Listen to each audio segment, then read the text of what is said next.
High বন্ধুরা, স্বাগত জানাচ্ছি স্বপ্ন পূরণে। কালকে তোমাদের কাঠাম বানিয়ে দেখেছি, আর আজকে ঠাকুরের এক মাটি দেব। এক মাটি আমি তৈরি করেছি পাট খড় কেটে। এভাবে সমস্ত পাটগুলোকে ছাড়িয়ে নেব। তোমরা চাইলে ধানের চিটেও দিতে পারো, আমি ধানের চিটে ইউজ করেছি।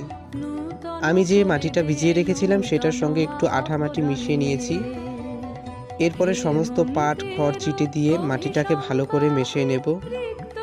অল্প অল্প করে পাট দিয়ে মাটিটাকে মাখছি, যাতে সমস্ত মাটিতে পাট মিশে থাকে। মাটি মাখা শেষ, এখন যাচ্ছি মেন পয়েন্টে। দেখতে থাকো আমি ঠাকুরটা কিভাবে বানাচ্ছি। লজ্জা ভুলে যাক পল্লব আবরণে,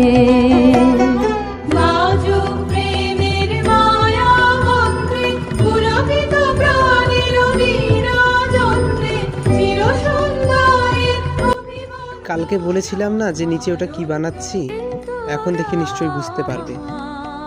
তো বন্ধুরা, আমার ঠাকুরের এক মাটি কমপ্লিট। এখন ভালো করে রোদে শুকিয়ে নেব।